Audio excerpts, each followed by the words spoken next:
Саламатсыздар ма? Менің қолөнер каналыма қош келдіңіздер. Мен сіздерге бүгін плед, мынандай махровый пледті қалай тоқу керек екенін көрсетемін. Ол үшін бізге мынандай Ализа Пуффи деген жіп керек. Тура осындай. Бұл жіптің жаңағы мына жерде 100 граммда 9 метр жіп болады. Жіпіміз арнайы өзінің уже мынандай ілмектер бар. Арнайы уже Ализа Пуффи жібі осындай болады. Вот, шешеміз. Енді мына жіптің ұшынан мен ені бір, ұзындығы 1 метр квадратный қылып плед тоқимын. Мына жерден мен мына жерден өлшеп бастаймын. 1 метр жіп өлшеп аламын.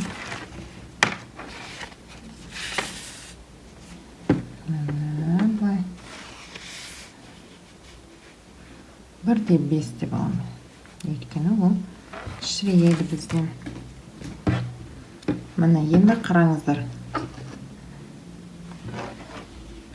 Мынау біздің өлшеп алған жібіміз астында тұр. Енді мына жерден бастап біз жай ғана мына біздің жібіміз, мына жіпті қалдырамыз. Мына жіп қалды бізде.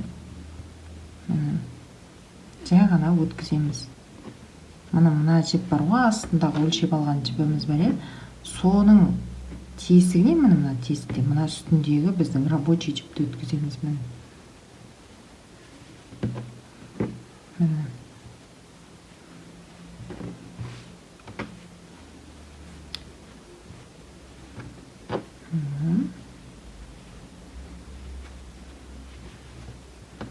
Біздің өлшеп алған жібіміз міне.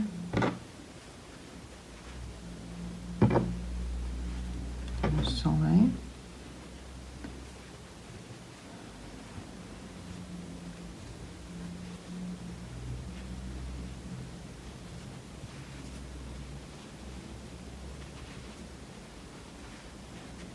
Осылай мына жіптің, біздің өлшеп алған жібіміздің ұшына дейін тоқып шығамыз. Міне соңғы қатарымыздың соңы, мына бірінші қатар болып саналса, жаңа өлшеніп алған жібіміз, мына біздің екінші қатарымыз болып саналады. Жай ғана өстіп алып шығамыз.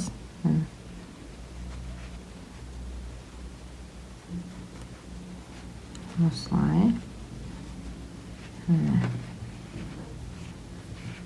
Енді ары қарай, мен қатарым бітті. Екінші, енді обязательно мына жақта ең шеткісі жай ғана көтеріледі бізде. Мен солай көтерем. Енді ары қарай жай ғана бүйтіп плед жасасаңыздар болады. Міне осылай. Ары-бері ғана тоқып жасасаңыздар болады. Бірақ ол мынандай косичкалар болып тұрады. Маған ондай ұнамайды. Енді бұл негізі бізде жаңағы жұп саннан тұру керек. Біздің петлямыздың барлығы жұп саннан тұру керек. Сонда біз екі жаңағы петлямен жұмыс істейтін боламыз. Мұнан қараңыздар. Мына екі петлямызды, мысалы, мына менің оң қолым, мына менің сол қолым. Мына оң қолымда ғана астына қарай жіберем, сол жақтағы петляның үстіне мені былай жатылай. Міне енді крестик қалдық. Мына жерде біздің рабочий жібіміздің келесі өстіп өткіздім. Міне көрініп тұр мына жерде сол жақтағы жіп, оң жақтағы жіптің үстіне жіп. Енді мына жерде оң жақтағы жіп наоборот болады. Міне мына жақта жоқ, былай болады.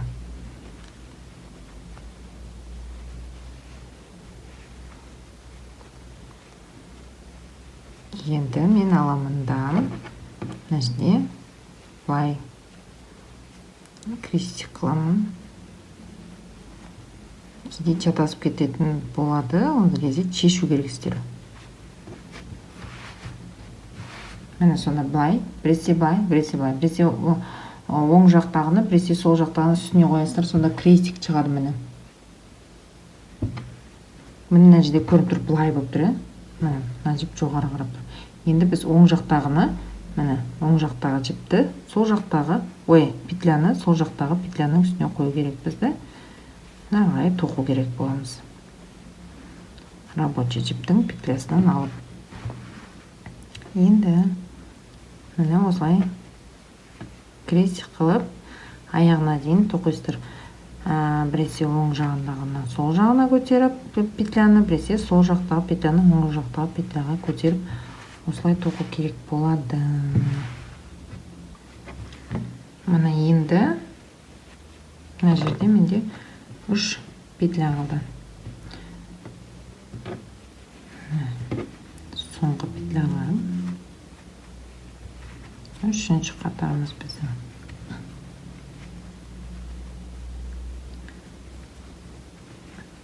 Осылай. Сосын міне, қараңыздар. 3-ші қатарда міне, жай ғана мына петлядан өттім, Енді тағы бір петля подъема. Бұл 4-ші қатарды көрдім. Обязательно осылай. Рабочий жібімізді сол жаққа қарай жібереміз. Енді қайтадан жай ғана жіптерді өткіземіз. Бұл біздің 4-ші қатарымыз.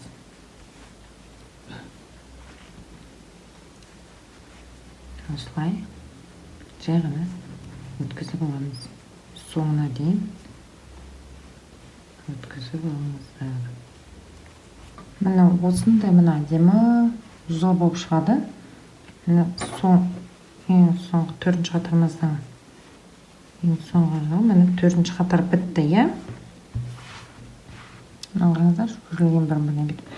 Енді қайтадан мына біздің 4-ші қатар, 5-ші қатарда жай ғана мынау 5-ші қатарымыздың ең бірінші. Мынау мысалы 4-ші қатарымыз бітті, Енді 5-ші қатарға өту үшін бізге обязательно мынандай болу керек. Сонда мына жерде бізде шетте өзі косичка шығады. Шетінен. Енді мына жерде қарасаңыздар, міне былай тұр, Мына жіп үстінде тұр, бүйтіп қоясыздар, міне. Тұр осылай. Былай болса, узор дұрыс емес болып қалады. Сол үшін міне сол жақтағы жіп, міне оң жақтағы жіптің үстінде жатыр, міне былай.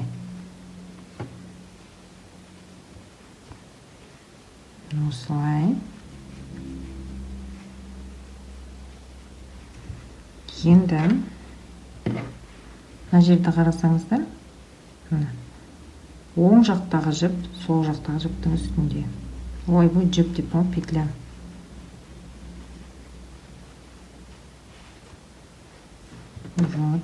Енді мына жерде міне былай жатыр. Міне былай. Астыңғы қатардағы узорда қарасаңыздар көрінеді. Астындағы қатардағыда уже узор көрініп тұрады.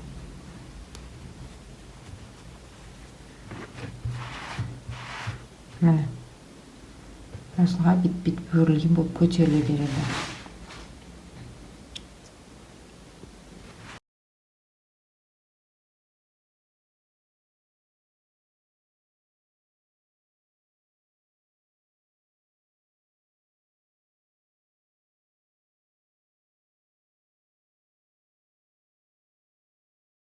Енді мына өлшеп көрейік, Мына жерден былай.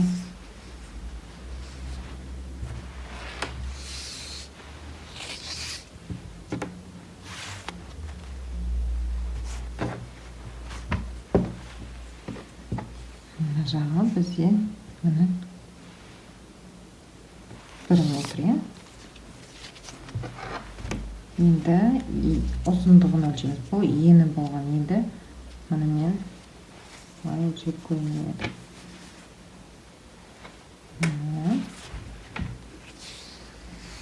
Мына жерде 100. Сонда менде 1-ге 1 не болды? плед. Вот осындай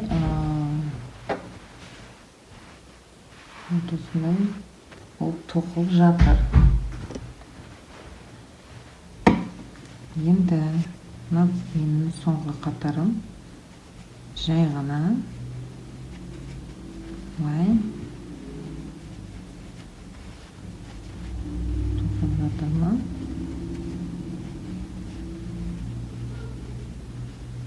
Осылай.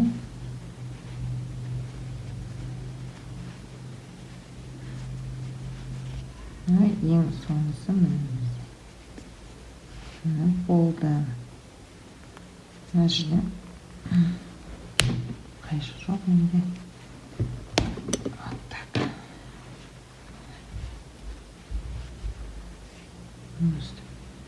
Өйтіп алайық. Знаете, жұмсақ прям күшті махровый детский плед болып шықты. Енді қараңыздар, мына жерде бізде аяқталған, жаңағы сол жақтан аяқталды, иә? Және сол жақтан басталған болатын бізде. Енді міне мынаны бояламыз да, міне менің соңғы петляммен міне осылай өткіземін.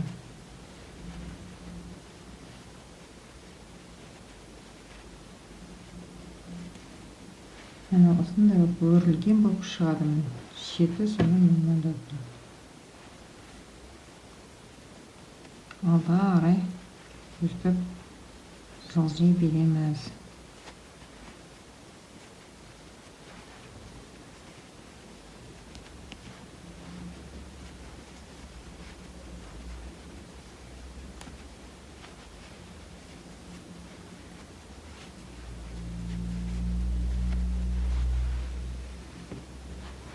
Мындай жұмсақ. Мына аяғына жетіп қалды. Бұл біз пледімізді аяқтап жатырмыз, иә? Соңғы біздің штрихи дейді ғой. Соңғы жасап жатқан приемымыз. Вот так, да? Осылай. Өткіземіз. Потом аламыздан мынаны жіптің ұшынарға кигізіп, артына байлап тастаймыз пледтің. Пледтің арты только мынандай болады. Алдымен әдемі болып тұрса, арты только мынандай болады. Мынандай артық жіптер болады, оларды кесіп тастауға болады. Мына жерге аламыз да, жақын бір жерге апарып байлай саламыз. Петля.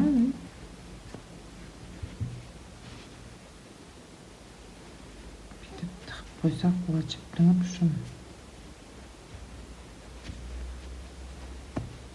Так. Еще бір. Вот так. Все. Ананы кесіп тастаймыз тут.